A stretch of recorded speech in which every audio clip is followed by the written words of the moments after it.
I just woke up and I'm sitting here and I'm reading through Flip. So if I sound like crap, it's because I just woke up. And, or actually not Flip. I'm reading whatever, New Jersey news on guns. Every other day I go and I type in New Jersey gun laws, hit news in Google and see what comes up. And these anti-gunning articles are horrendous. They're horrible. I can't stand them. They like piss me off. Like the logical, uh, fallacies, the inconsistent arguments, the intellectual dishonesty of the anti-gunners in New Jersey just infuriates me. You know, anti-gunners in New Jersey want to ban all guns. They'd remove every gun off the face of the planet if they could. And that's what their goal is. What irritates me is when they come through and they start talking about sensible gun laws and, oh, this is so reasonable and this, that, and the third. And even in the article, it acknowledged that the original piece of legislation that apparently Chris Christie vetoed was gutted.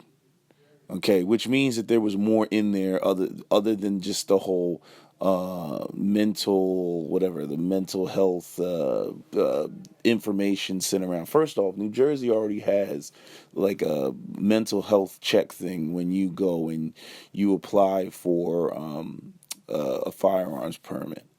New Jersey already has what you would consider universal background checks.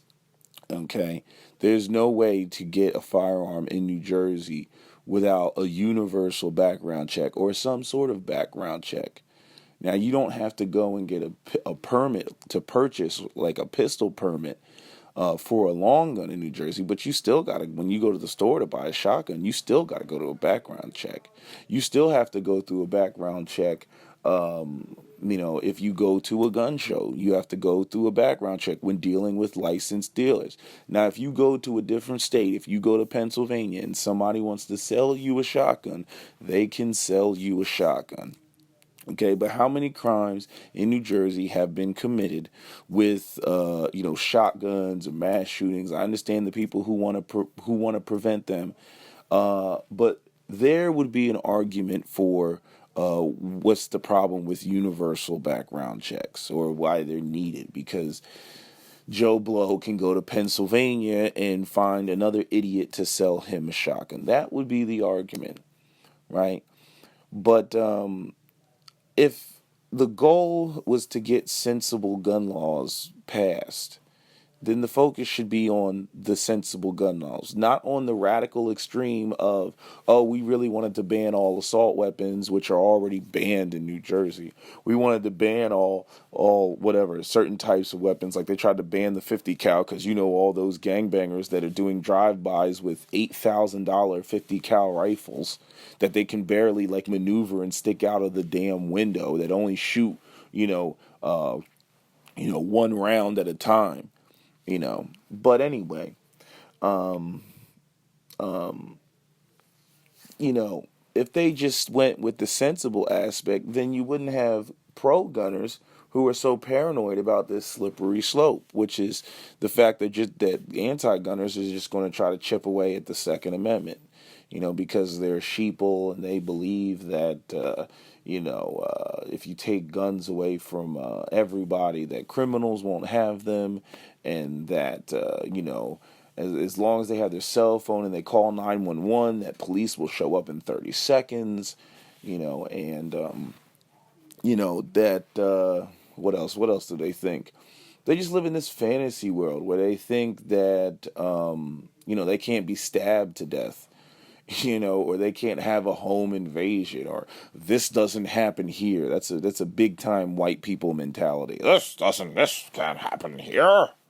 I live in a luxurious community, right? So they don't believe that like anything bad can ever happen to them, and it's just a fallacy. Like I said before, I'm African American. America has never been good to African American people. I see the shooting that happened in South Carolina, and I'm like, I wish to God black people would defend themselves. Because you have people who, like Dylan Roof, who feel that type of way. You can't sit there and wish, hope, and pray that this isn't going to happen and God is going to protect us. They got shot in God's house, right? So that's a whole different conversation. I'm not getting into the religiosity of people and the nonsense and the magicalness of it all. I'm not getting into it. But it just irritates me. The intellectual dishonesty, of the anti-gunners in the state of New Jersey. And the other thing that irritates me, this is what really, really infuriates me.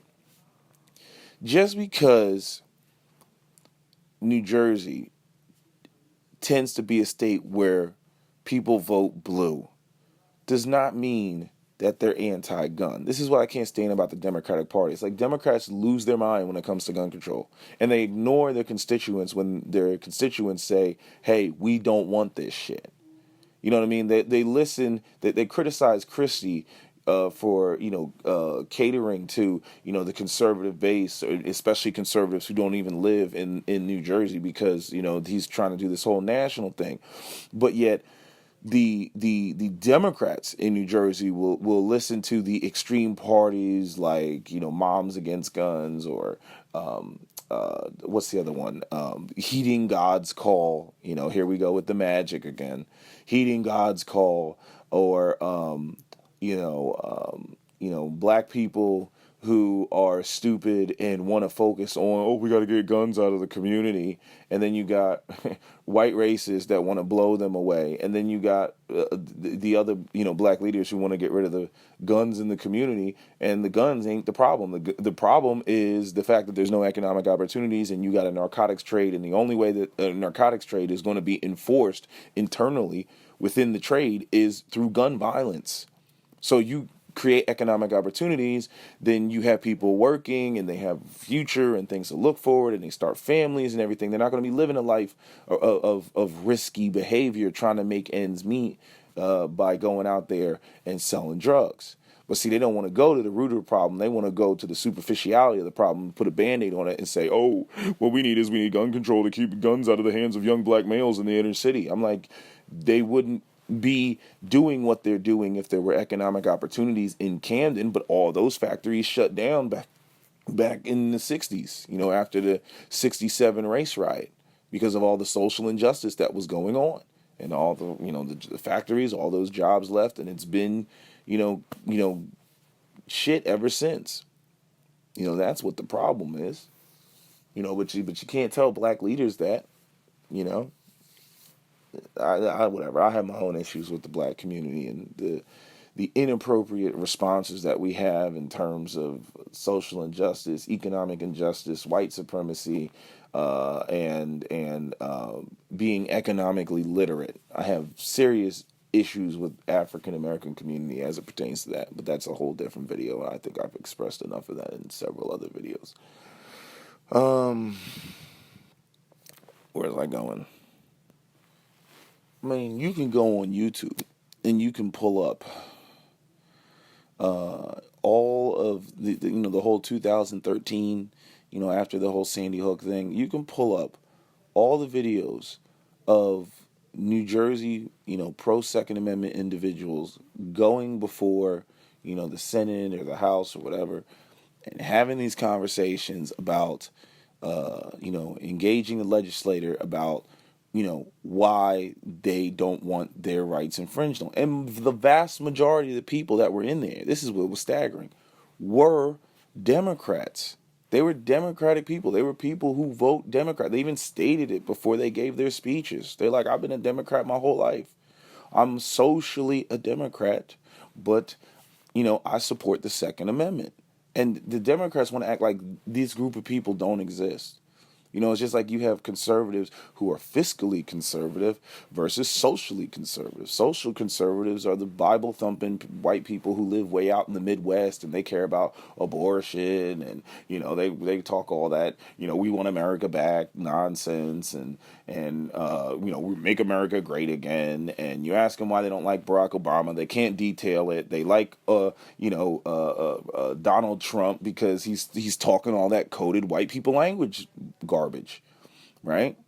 all that, we're losing our country nonsense, right? But then ask who controls all the wealth, and they don't got an answer for you. But then, you know, fiscal conservatives care about one thing and one thing only. They got money, they're wealthy, they're typically professionals and business owners, and they care about one thing, and that's taxes. How much money are you going to take out of my pocket? That's the only thing that they care about. They don't care about the other social stuff. But that's like the whole conservative party strategy, and they got two demographics of people: fiscal conservatives and social conservatives. And to me, they're like two different ends of the spectrum, and that's a whole different conversation. But when it comes to Democrats, there's Democrats that are socially progressive, but that does not mean that they, hate their Second Amendment rights. It's just that I don't know. I don't know where this idea, this narrative comes in, where everybody believes that if you vote Democratic, you must hate the Second Amendment. Because when you look at all these, major metropolitan cities, especially on the East Coast and the West Coast, that's where you see the most restrictive gun laws. And I don't put it past anybody, to even, well, let me say this. I don't doubt that gun control has a great deal to do with these are areas with high minority populations that, the powers that be don't want them to have guns any damn way. White people with guns is bad enough. Minorities with guns, oh my God. And what pisses me off is the vast majority of black people are Democrats, and they go right along with it. They go right along with it. And I'm like, you do realize they are trying to keep the guns out of your black ass hands. You do realize that. No. We must clear up the community and make it safer. I'm like, well, then you need to go and, use your legislative power to create economic opportunities in your community. Not just these blanket, and the thing is, it's like I feel like black politicians, they only say that because that's the only thing that they can do. They can make it look like, well, we did something, we got the guns off of the streets and whatnot. And now you got a whole bunch of black people who live in high crime areas and can't even defend themselves, and they're getting terrorized by the young black men in the community who are selling drugs or robbing people or whatever, because they can get the guns. This is just a high crime area. They're floating around. But if you're, a plumber who lives in Camden, and you got your sole business truck, and you come back, from, 8:00 at night from, a long day's work, and you walk into your row home, now you got a 14-year-old with a gun in your face, and you can't do anything about it. Like, that's what's so screwed up about the gun laws in New Jersey. We ban them a lot. They can get it from Pennsylvania.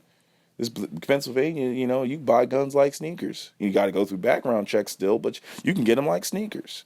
Handguns I'm talking about. You got straw purchases and everything else. There are holes in the system. Straw purchases are one of them. But just this complete anti-gun, ideology, it irritates me. The same women running around talking about mothers against guns are the same women who want to talk about the Violence Against Women Act. They're the same women who can't see that a gun in the hands of a female is empowerment of women. The same women who they can't see that. The same women who want to sit there and lament over the death of Carol, I want to say her name wrong. I think it's Brown.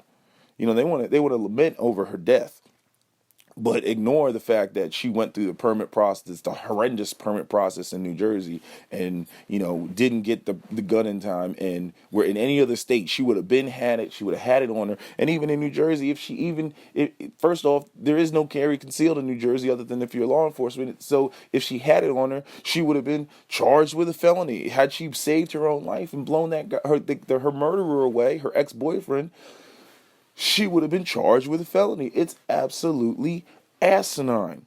And these people want to usher this in. They want to usher, these things into existence. And I'm like, it's awful. This is terrible.